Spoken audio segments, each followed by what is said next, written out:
Hello, everyone, and welcome to another Sundance Books and Music live stream. My name is Emily. I'm the assistant manager here at Sundance, and I'll be your host today. We are very happy to be joined by Jessica Lind Peterson. Her debut collection of essays, Sound Like Trapped Thunder, won the 2020 Deborah Tall Lyric Essay Book Prize and is available in the store now. Jessica will be reading from her book, followed by a brief discussion, and then take audience questions. If you have any questions at any time during today's event, please leave them in the comments, and we'll get to as many as we can. Jessica Lind Peterson is a Minnesota-based essayist and playwright. Her essays have appeared in Orion, Seneca Review, Alaska Quarterly Review, River Teeth, Passages North, and others. She is the co-founder of Yellow Tree Theater in Osseo, Minnesota, and holds an MFA in creative writing from Hamline University in St. Paul. She lives with her family in Canyon, Minnesota, in a trailer that is painted green. Welcome, Jessica. Thank you. Thank you so much for having me. Oh, of course. We're so happy to have you here. Yeah, I have never been to Reno before, but I'm going to put it on my list now. Oh, definitely. Yeah. You have to stop by the store. I totally will. I can't wait to travel once everything is opening up and everything. I'm so excited. So yeah, definitely. I'm coming. Yeah. Great. Awesome. Well, thanks for the awesome intro, and hi everybody. Thank you for tuning in, and thank you for supporting your local bookstore. It's been a tough time for bookstores, local small bookstores, independent bookstores, and your support just means a ton. It means a ton to obviously the bookstore employees and owners, but also to us authors. So please continue to support them and buy your books through them, and not Amazon, though, you know, I mean, Amazon does its thing, but like, you know, buy them from them. So anyways, I'm gonna thank you for tuning in, and I am going to read a little bit from my book. It's a collection of essays, lyric essays. They're all very, very different in form. And I I tend to sort of choose an essay that, or a part of an essay that's kind of safe, because sometimes I have family members that tune in. I say like I don't want to drop F-bombs and talk about orgasms or anything in front of my family. But I don't think anyone's listening to this one. So when my kids are in the other room, but they're watching the Great British Bake Off really loud, so I don't think they can hear me. So yeah, I'm going to read an essay called Dear GB. GB is are the initials for grizzly bear. So here we go. You're here again, and this time you're sitting on the sofa with my mom. I can't stop staring at your claws. Soft brown eyes like a middle school boyfriend, and a nose as big as a coffee mug. Wet with snot, slick black lips. These details are almost too much, like a cartoon that I can smell.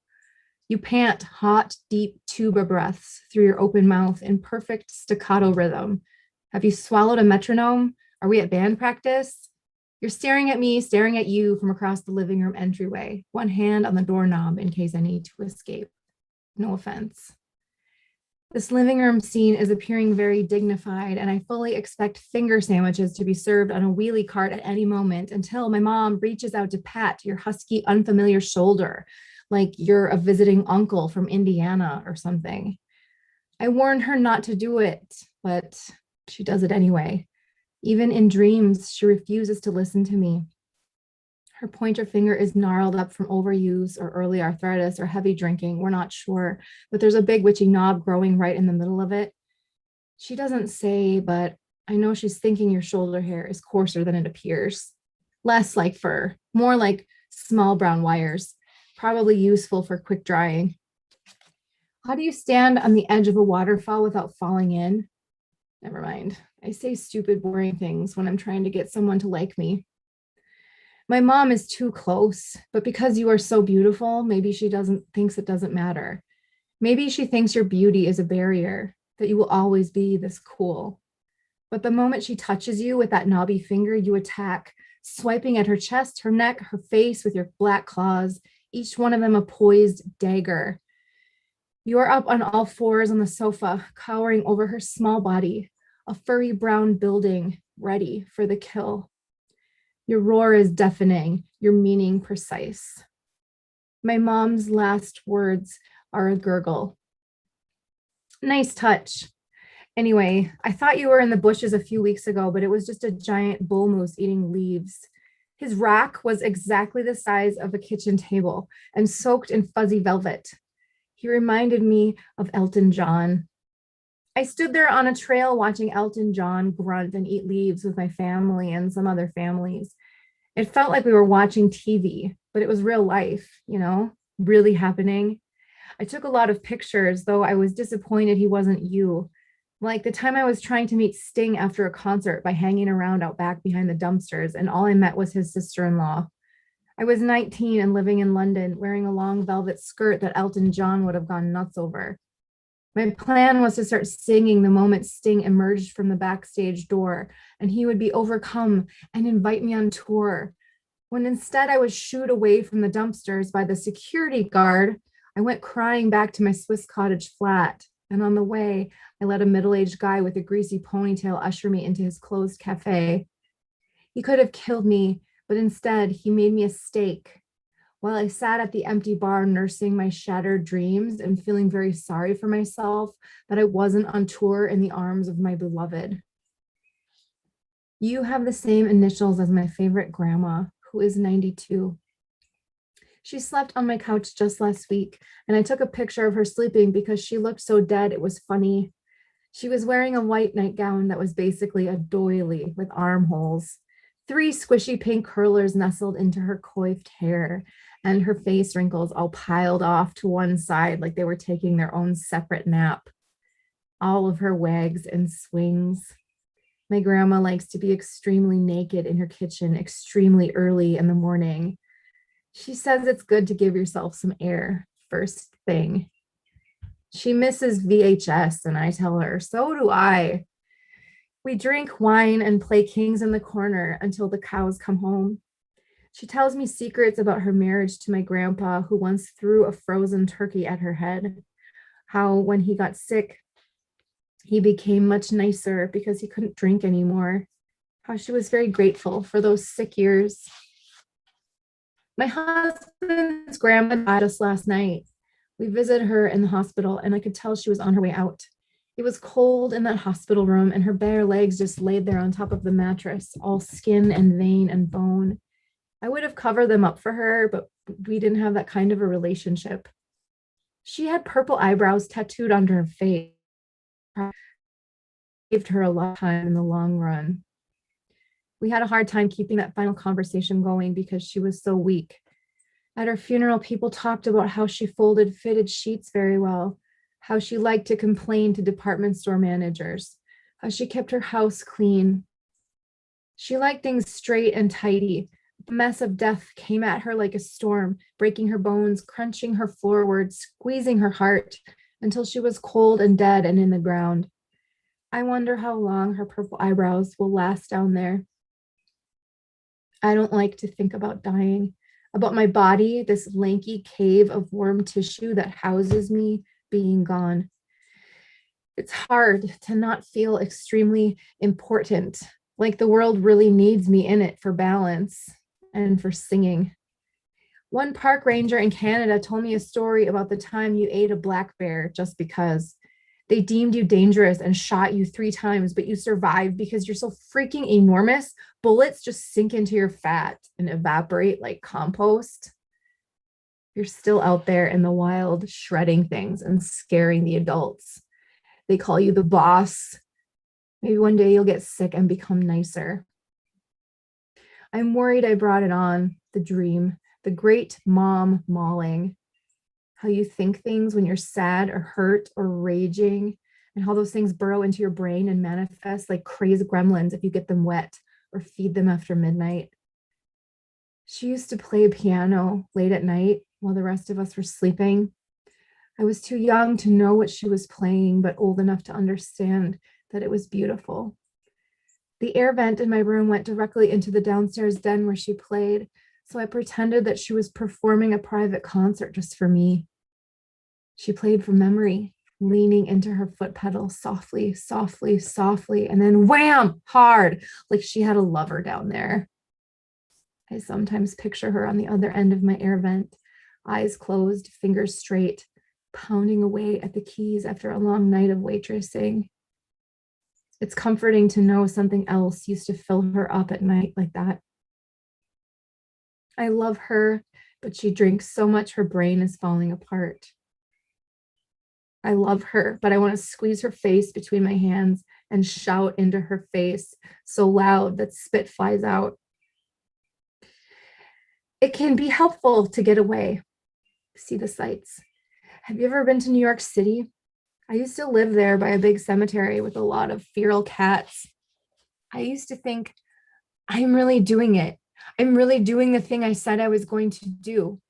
Rain was exciting. Buying milk was exciting. I went there to sing on Broadway, but I didn't really do anything except eat a lot of chicken wings, get pregnant, and star in a Carpet King commercial. Agents gave it to me straight. Colgate commercials were definitely out. Okay, thank you for your time, motherfuckers. New York is like that. One minute it's killing you, and the next minute it's making love to you slowly in all the right places.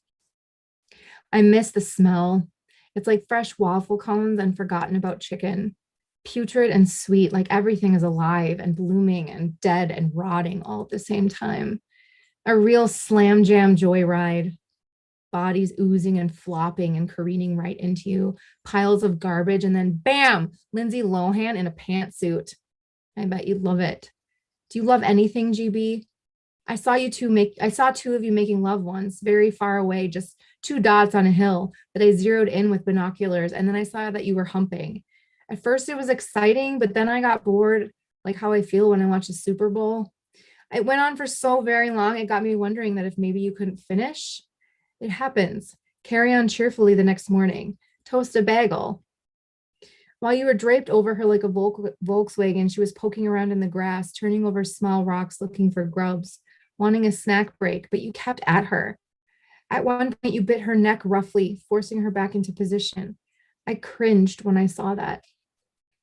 I mean, it's easier to just imagine the bad things happening. And by easier, I mean safer. And by safer, I mean easier. And by easier, I mean, I don't know if people actually love me or if they are just tricking me. My therapist says I'm wounded.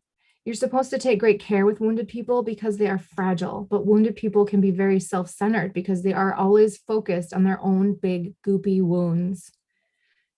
This one time, my guts were hanging outside of my body, dripping all over the kitchen floor. This is a metaphor. It was so unreal, I couldn't believe it was happening. Eventually, I put my guts back inside myself, but I think I put them back in the wrong order. So my spleen is where my diaphragm should be, and my diaphragm is where my liver should be, and my liver is where my small intestine should be, and my small intestine is where my heart should be, and my heart is where my appendix should be. At least it feels that way. I'm no organ specialist. There are many ways to be ripped to shreds. My class homecoming queen recently died of cervical cancer. The day she died, someone tagged me in a photo on Facebook that was taken the moment she was crowned. There I am, 20 years ago, standing behind her in a sparkly navy dress, my thin lips curled in disgust, my narrowed eyes boring hot holes into the back of her newly crowned head. Jealous. I wanted what she had. Straight hair, actual breasts, a blonde boyfriend who was good at singing. Now she is dead and buried in Colorado, where there are a lot of sage bushes. After she died, someone wrote on her brother's Facebook page that we should all vaccinate our daughters against HPV, and I wanted to rip that person's head off. What the actual fuck? People make me so angry. I want to full on throttle them sometimes, just squeeze their throats a little bit to make them understand. You know what I mean? How dumb they are, how strong I am. I'm trying to tell you everything I can think of. Anyway, she was beautiful. The kind of beauty that is unfair, but you feel grateful that it exists. Her forehead was just the right size. When she smiled, her eyebrows stayed on the same plane. Her teeth were all perfectly lined up like geese. These are the right qualities for a homecoming queen to have. You do this to me. Get me all riled up, When I see signs on the trail that say bear in area or bear activity or you are entering grizzly country, get ready to be ripped to shreds, you dumb idiots. The boss is probably stalking you right now. Bear spray is useless. You may as well spray detangling conditioner at an oncoming freight train. When I see signs like this, my heart beats backward and the back of my throat feels tinny like some loose change is stuck in there. Every pore in my body tingles, warning me to turn around. Go back, danger. I go deeper into the woods because I have to. There are things in there I need to see, air in there I need to breathe. You know what I'm talking about? All that green breathing in what we breathe out, turning it clean, handing it back to us and asking nothing in return, like a very sneaky secret Santa or the world's biggest golden retriever. Walking around in the woods, I feel like for once I'm being properly held. No one is getting too hot. No one's arm is falling asleep. There's a real sense of stamina. I dream about you. My chicken's done. Can you hear that alarm? I dream about you. It's a long alarm. Hopefully my boys take it out. It's gonna burn. I dream about you, and you probably dream about licking ants. It's fine, I'm fine. Except I never wear the right colors when I'm hiking. The problem is that I like green so much that everything I buy is green. Green leggings, green shirt, green sports bra, green hat, green hiking boots, green rain jacket, green Nalgene. Oh my God, I'm wearing green, great. I did not plan that. Other people exhibit some self-control, starting with a sensible base layer like gray or black, and then building with a little pop of color from there. I start with green, and then I add more green. It's like a sickness, the way I need green. When I lived in Brooklyn, I would walk through the cemetery just to look at the trees. I got in trouble by a security guard who accused me of exercising.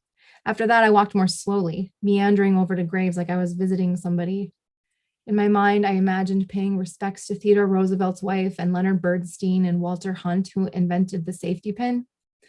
I stood at the graves long enough to make it look like I was conjuring up fond memories of picnics that we took back together when they were alive and healthy. I was such a liar. I just remembered another homecoming queen friend of mine died. I drove to the cemetery and stood there imagining her pretty homecoming queen bones under that slab of concrete.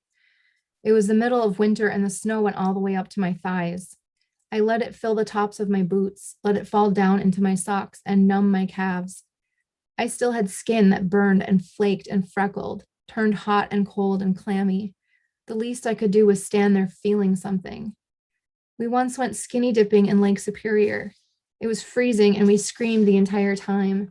She was the only girl I knew whose breasts were as small as mine, and I had loved her for it. We thought nothing could crush us, not even huge waves from the hugest lake in the world, not even little white pills. I felt sad standing there in the deep snow at her gravesite, and my tears left tiny frozen rivers on my face. There were no trees in that cemetery, which was fine. For once, I was in a cemetery for the right reasons. The homecoming queens are dropping like flies. I've just gotten back into singing at funerals. It's not Broadway, but at least it's something. People show up expecting mediocrity, and I like to surprise them by blowing the roof off the place, really letting it rip. I can't stand when singers at funerals are bad. I mean, people are dead up there. They mowed a lot of lawns, clocked in, found their G-spots, skimmed the fat, fed the dogs, weather stripped, slow roasted, quick dried, got the pontoon back up and running, hurried home, and then cancer or Alzheimer's ate their bodies and they fought the good fight. They deserve Celine Dion. They deserve Beyonce. I'm not trying to brag. We dress up dead bodies and sing, "You sit on dead bodies and wait." A teenage boy out for a run, a wilderness guide. Just this morning, a French composer out gathering nature sounds. Last year, a young mother and her 10-month-old. You were desperate. You had eaten a porcupine, and the quills were slowly ripping your stomach, intestines, bowels to shreds, preventing you from putting on your winter weight. They say mother and baby died instantly, with the baby still strapped onto her mother's back. I saw a picture of them before it happened. The mother was outside, breathing in that green Canadian air, looking fresh and holy, her tiny blue-eyed baby peeking over her shoulder. I wonder if I'm supposed to feel sorry for you, but it's confusing. In the dream, I do nothing. I just stand there in the doorway while you go at my mom, ripping bloody chunks from her body and shaking them between your teeth like a happy dog. I stand there watching with more curiosity than horror as you take apart my mother bit by bit. To you, she is no person, just a piece of breathing meat, a passable source of protein. I know there's something going on here, some reason why this dream keeps coming back and it's messing with me. I should dial 911 or chuck a pillow, something. But I just stand there in the doorway like a hanging plant. Daughter of the year, hooray. Once I was hurt very badly by someone that I love. The pain made me think that I was dying. The pain made me wish that I was dying. I could sometimes feel my heart tripping, its rhythm off. Good, I thought. I spent a lot of time on the kitchen floor with my head leaning against the refrigerator because the refrigerator hummed reliably. Heart is a killer. Heart pain is a killer. I took pills for anxiety for a few months, but they made me not have orgasms, and I really like having orgasms, so no more pills for me. I'm on my own now, worried and pillless and ready for the sack. The pills took the edge off, but I missed living on the edge. Me and Aerosmith. I can't stand this waiting. Let's get it over with already. A face-to-face encounter, a face-off. I figure if I can face you, if I can face a raging, dewy-eyed boulder with jaws, then I can face the other things. The in my mind, middle of the night things, the porcupine needles, scenes on loop that rip right through your guts. I want them gone. I want to go out alone. I want my grizzly bear story, and I want it to be good. We plan a family trip to Glacier. Bear spray arrives. I order books from the library to learn more about you on the 16-hour drive from Minnesota, but we leave before they arrive. So instead, I read a book by Miriam Taufs. We pull in, it's glorious. June's first flowers quilt the hillsides in mighty pinks and reds and yellows. White bear grass is blooming round and tall like furry sticks of cotton candy. Shaggy goats defying gravity, clinging effortlessly to slippery mountain faces, bawling like something straight out of Sesame Street. Elton John is there and munching away. Mountains, mountains, mountains. It's Disney minus the rides, minus the everything made. I understand why you live here. I don't know if you want me to keep going. I have like a page, 2.5 more pages of this essay, and I'm like, dang, this is a long one. Please, no, please, we're hooked. Okay. You can't keep us hanging. I did just cut it off right at the like climax. Okay. There are signs stapled everywhere. The trees, the fence posts outside the bathrooms, warnings, updates, instructions, back away slowly, play dead, don't run, don't climb, don't move, fight back. Fingers, protect your head, knife, say a prayer. Your shit is everywhere on the trail and it's probably fresh. I feel like punching my fist softly into the middle of it just to see if it reacts like bread dough. A friendly ranger in a wide brim hat points out claw marks on a tree that start 7 feet up and run all the way down. Oof, that was a big boy, she winks. Have a nice hike. Day 4, and I'm on the Swift Current Trail in East Glacier. It is late afternoon. My husband has just left. He wanted to continue on, do a couple more miles, see the pretty lake, and so I needed to hike back with the kids alone. I panic. Change dispenses in the back of my throat. Bile builds. Heart beats backwards. My boys, they are both still small and skinny, bare-lipped and bare-legged. All it would take is one quick swipe. I watch as my handsome husband disappears around a corner. Silence. I want to throw up. I wasn't planning on taking the kids with me on my solo hike. I wanted it to just be a me and you thing, an uneventful meet and greet between fellow omnivores. Soulful, yet safe. Artfully staged with maybe a couple of hummingbirds and a light mist. And if you decided to press my body into the dirt, crack open my rib cage and sink your teeth into my warm liver, at least it would be just me. But no, now I have to protect my offspring, and all I have is one measly can of bear spray and some peanut butter Cliff Bars. The 3 of us hike, holding hands and singing at the top of our squishy little lungs. Edelweiss, the ants go marching, Lady Gaga, clumping along the trail as loud as we can. Fat marmots scatter, disappearing into impossibly small holes. Tiny brown squirrels cannonball from the brush at my feet. making me scream, making my boys scream, making us laugh at how easily we scream. When we're not looking down at our feet, we're looking up at this glacier-carved heaven, craggy mountain peaks dipped white with snow, lush valleys of spruce and cedar and alpine fir, and always, always a shimmering sapphire lake awaiting below. Around each corner lies majesty. I hold my breath when the trail narrows, when I cannot see what lies ahead, those blind curves, the overgrown brush.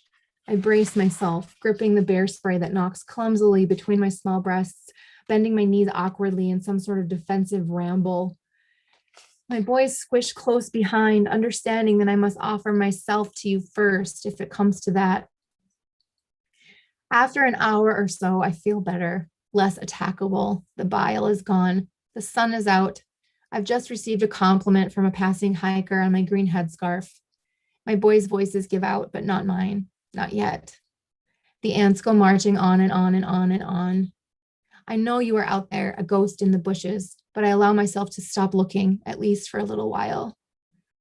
We finish our hike and head back to the campground. I make macaroni and cheese, and we eat it straight out of the pot. We see another moose, this time a mom with her calf, munching away on some leaves right there on the edge of the parking lot. We back away, giving her the space she needs. The sun is beginning to set, and we are all deliciously tired from our big adventure. Walking back to our campsite, I feel small hands slip into mine and something aching and soft spreading slowly like warm honey under my ribs. An organ shifting back into place. I go home with my neck a little sunburned, my feet a little blistered, my voice a little hoarse. My grizzly bear story isn't all that good. It lacked actual action. I basically just worked myself up over nothing. Lions and tigers and bears, oh well. Of course, 2 weeks after leaving Glacier, park rangers closed off the Swift Current Trail due to unusual grizzly bear activity. It's a shame we missed each other, or not. I can't decide. Another grandma has died, another grandma down. When I started writing this letter, my husband had 2 grandmas. Now he has no grandmas. She was one of the good ones, the banana bread and golf kind, the bingo kind, all smiles. She drove a red convertible and joked about finding a rich boyfriend with no mustache. This one died while singing at a birthday party. Death by song. Can you imagine? Lying there in bed, her body looked deflated and done, like a late fall garden. The chicken is done again. Like a late fall garden, finished and absent of its own glory. We are also very frail. All it takes is one small nudge and down we go.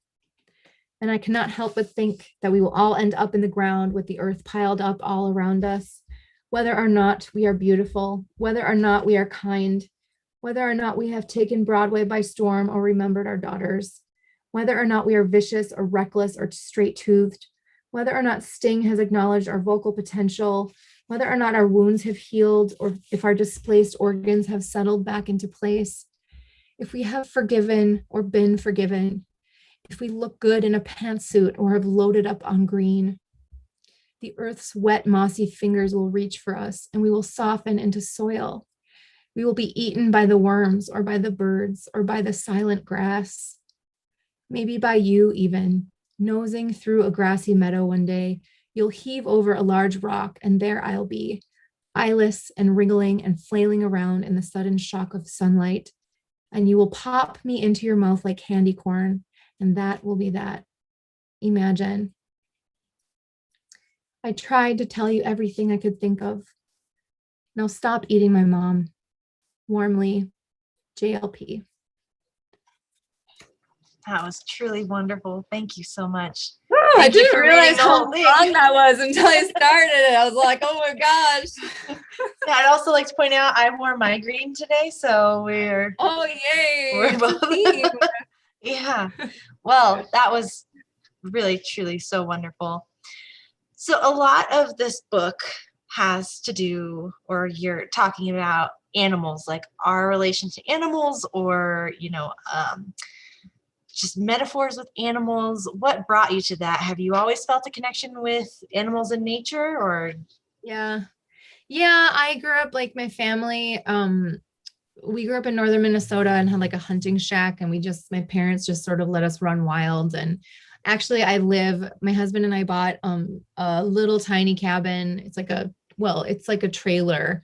It's like a mobile home on 6 acres, really close to where our cabin was growing up. So I feel so connected to the land here. And I always was obsessed with animals and the zoo, and I would just like weirdly obsessed. Like, I remember this one time, like I would like crawl into like dog kennels with dogs, and I was like obsessed with like their eyeballs. I know this sounds so weird, but I was like a little kid, and I would just like poke their eyeballs to see if they would let me. Oh man. The weirdest thing. Dangerous. I don't know. I know it's super weird, right? But like I was just so fascinated by like they're animals and we're humans and we're sharing the space here. Like I was just always really connected about, or really interested in what that means, and like what's our connection. And I just don't believe that they're in their lane and we're in our lane. Like we're all in this lane, and like everything that we do as humans impacts them, and things that they do impact us. And we have this beautiful, dangerous, symbiotic relationship with animals. And I think that in this essay, Dear GB, I was exploring the theme of rage. And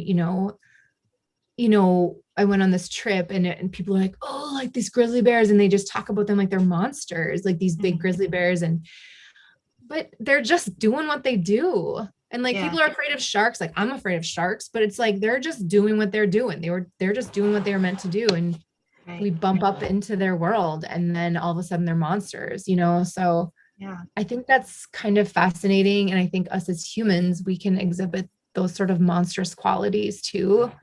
But we have to ask forgiveness for those because we're humans and we're more evolved. And that idea kind of interests me. Like this essay, I allowed myself to sort of admit like a lot of things that were going on inside that I never admitted before, which was kind of scary. But yeah, it does have a certain like stream of consciousness feel, almost a little bit.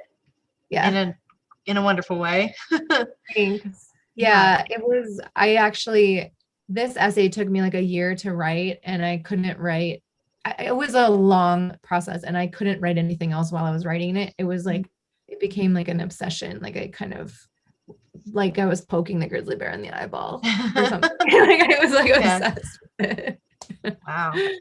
Do you feel there's a special connection between specifically women and nature, women and animals, or a lot in your book you have many stories with horses? Do you feel that there's a special connection there? I mean, I just think women are so amazing. I agree. Yes. I think women are so amazing. And, I love men too, but like, I think that women have, of course, obviously I'm not going to put all women into a category, but I feel like women have an intuitiveness and a heightened sense of empathy and awareness. And I don't mean that like disparaging against men at all, because there's so many men that have that too. And, it's just across the board. But I think that women historically have been sort of suppressed, and, we've been kind of put in this role as caretaker, this role as, stay-at-home mom, this role of everything. And I think that I'm interested in this idea of domesticity. And, I was a stay-at-home mom for a long time. I was running a business on the side, but I stayed at home with my kids, and I never wanted to, that was not something that I like was passionate about. And it just sort of happened. And I'm glad it happened because I loved my kids, and, it was a wonderful time in a lot of ways. But I had like a lot of rage, and I was like pissed off there and there. I was like, I just didn't.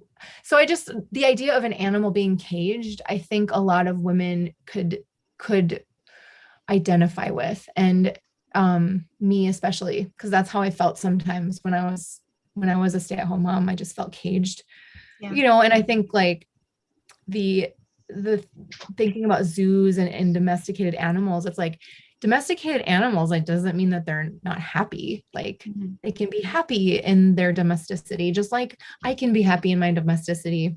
Mhm. And I don't know. It's just, that's why I love the essay, because it allows for exploration and question asking. And I don't know the answers, Right. but yeah, I think that I was interested in that. And I didn't realize how women centered this book was until somebody pointed it out to me. I can't remember who it was, but they were like, this is a lot. This is really women centered. And I was like, oh yeah, like women are kind of the hero in this book, which I Yeah, like. I that's like women. great. And it's not necessarily something that you should have to notice. Nobody ever says to a male writer like, oh, your work is really centered on men. That's strange. That's really interesting. That's really good to point out. But Yeah. and yeah, I mean, I think women are just so multifaceted and amazing. And I think that if this book draws parallels between the natural world and women, I hope that it's in a good way and in a way that makes us appreciate each other more. Yeah, absolutely. And I think, again, not to lump all women together, but I think there is a certain wildness to femininity or a connection. Like, I feel like Yeah. all women have a little kernel of wildness inside them that Oh, yeah. connects to the natural world. Yeah, I think so too. And I think that, I had the great fortune of being around nature growing up, and like not everybody does. And Mhm. sometimes I think that if you're exposed to that, it can be a really good outlet to get that out. It's like, I'm just gonna hop on my four-wheeler and just go for a ride in the dirt. You know what I mean? Right. But like, if you Yeah. can't do that, like, if you can't get your hands dirty, I would recommend a garden, or, walking through a nature preserve, or just observing the Absolutely. natural world in some way can be a good. I don't know what your life has been like for the last year, but has that connection to nature, has that helped you? Yeah, I feel Yeah. like it's saved me in a lot of ways. We've been through a lot. My family has been through a lot. Everybody has been through a lot this year. My husband and I started and ran a theater company in the Twin Cities in the Minneapolis area. For 12 years we ran it, and it was our dream. Mhm.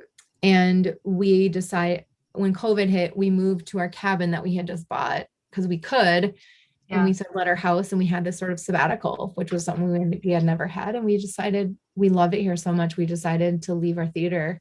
It was like a big life moment for us. Yeah. And we spent the year just like in a 700 square foot trailer with our kids and our animals, and just trying to figure out what we wanted. And yeah, I mean, we cross country skied right outside our door, and hiked, Wow. and tried to keep our chickens alive, and it's like 40 below outside.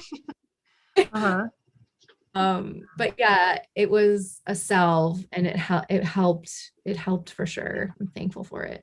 Speaking of theater, do you think that any of these essays would ever translate to like a monologue or a short show or anything like Yeah. that? And how does writing plays and writing these very personal essays, how does it relate and how does it differ?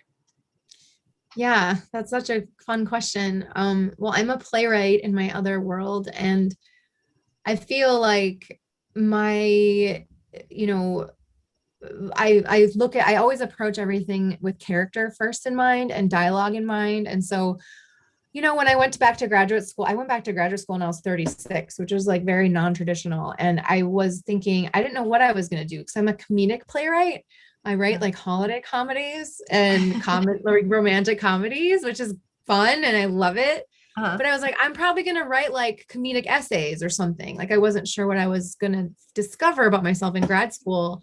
And then I took a lyric essay class, and I was like, what is this? Like, what can Mhm. I do with this, with essay? Like, what?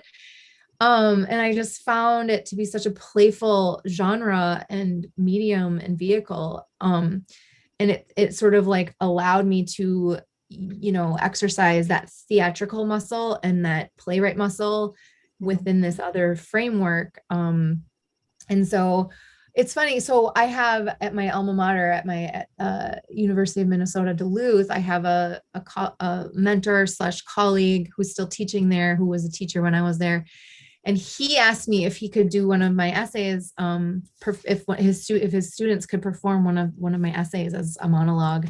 So they're developing it right now, and they're going to put it on their season next year. That's so cool. Yeah, I'm Such super a good excited. idea.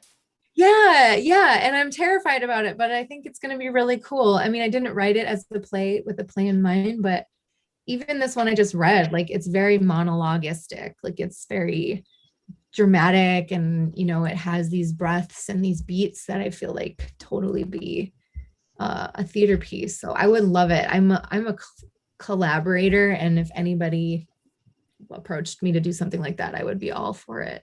Yeah. Well, and many of these essays, they're so personal and revelatory and just go so many places. Yeah, I think that'd be amazing. It'd be great to see. I just like I really struggled with since this book came out. It's really personal, and it's like with a play or fiction, you can hide behind that a little bit. But with these essays, it has been terrifying with a capital T to put it into the world.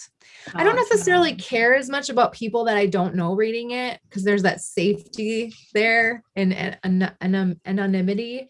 But yeah, I've been, it's been scary having people that I know read it, because they're used to me writing like silly comedies, and like, they're this kind of scary for them to read, I think. But yeah, well, you're putting a big part of yourself on the page. Yeah, I don't know. I think I'm gonna write fiction after this. Well, if you ever, I would definitely read it. So we have a comment here from our friend Heather. She says, Woo, Heather. She says, I love how this collection seems purposefully transgressive of boundaries. Human, animal, caged free, interior, exterior, in order to make its points, which is a great comment. And you work with that, and you play with form so much in this. What did you just not want to be held down really to one style, or was it just what you felt for each different essay? Yeah, I mean, I think when I wrote these essays individually, I didn't really realize that I had a collection, until all these essays had sort of taken form. And once I started shaping it, I realized that they did feel connected in a lot of ways, but they lived on their own in a lot of ways too. I did give myself a lot of permission to really be playful with form, because I was experimenting. I was learning a ton. I wrote this while I was in grad school, and I was just like, I am kind of like a kid in a candy store in school. I have so much energy, and I just love to learn, and I love to be inspired by other readers. Like, I was reading like Maggie Nelson and Kazem Ali, and like all these amazing essayists and poets that were just blowing my mind. I had never been exposed to that kind of writing before. And so, I was really, really, really inspired by the permission that these other authors were giving themselves. And I'm like, they're not asking permission for anything. Like, they're just fucking going for it. And so I think that's what I decided to do. But I was a little bit like, is it okay to have a collection where every essay is different? Or do you have to have like a cohesive voice, a cohesive tone throughout? So I was a little apprehensive about that. But again, I was just like, here it is, Yeah. Well, it works amazingly well. Thanks. It's all different, but it is very cohesive, and it's all very unique and very you, it seems. Thanks. And thank you, Heather, for that nice comment. Yes, it's also brief, so you get in, you say what you need to say, and you get out, which I do. I think it's great. There was some shifting. I had another essay in here that I took out, and then I added this grizzly bear essay. Was the last edition after my manuscript was accepted. I actually added it in. But I think like writing plays for so many years, I just was really excited about the idea of being brief. Like, Mhm. I was kind of tired of writing 100-page plays. And I was just interested in packing a lot of things into a smaller space and seeing what I could do with that. So Yeah. Yeah. Well, it works very well. And I especially like when you said that the moose reminds you of Elton John. really, Yeah. I hope that if Elton is listening, it wasn't meant to be disparaging. It was just It's probably the first time he would hear that one. I think Elton and Sting are probably both listening right now. They Sorry. usually watch our live streams, so they probably LOL. are. Yeah. Call me. So we have another question. This also comes from Heather. She says, I love the formal experimentation and variation. Could the different essay forms even be types of characters or narrators, maybe? Yeah. I Each mean, takes on a life of their own. yeah, I think so. I mean, there's a letter, there's an allegory, a fairy tale, there's a collage essay, there's a like a straightforward prosy essay that's pretty regular. I don't know if that's like the normal name of like it's just like a regular essay. Yeah, they could be characters. We could personify them. They could have a battle or something. Yes, Yeah. I think so. I think I was thinking about this recently and just like why do I love the lyrics so much and like what is it about form that I'm so obsessed with? And I think part of it is that I could use it as permission to go to places that I wasn't normally going or like allowing myself to go.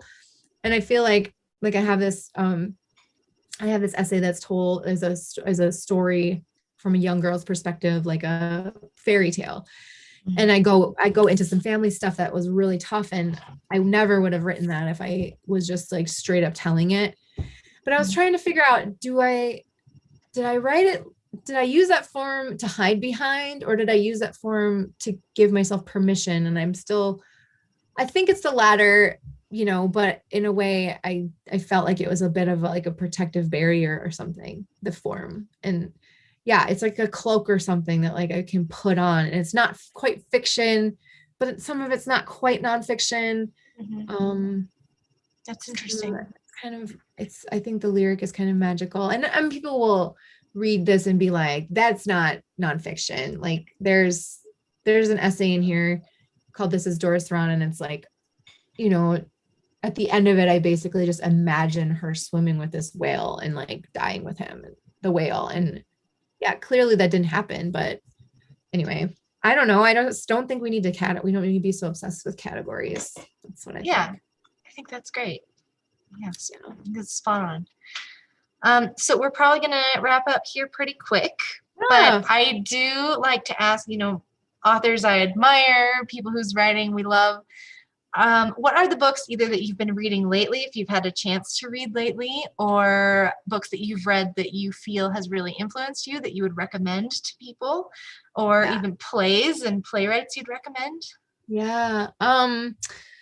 Well, the book that has been the most influential for me over the last few years, which was so inspirational to me when I was working on this book, was a collection of lyric essays called Limber by Angela Pelster, who is a phenomenal essayist and lyric essayist. And she happened to be my teacher at Hamlin when I was in grad school. But her book is it's called Limber, and all the essays have, a different kind of a form as well.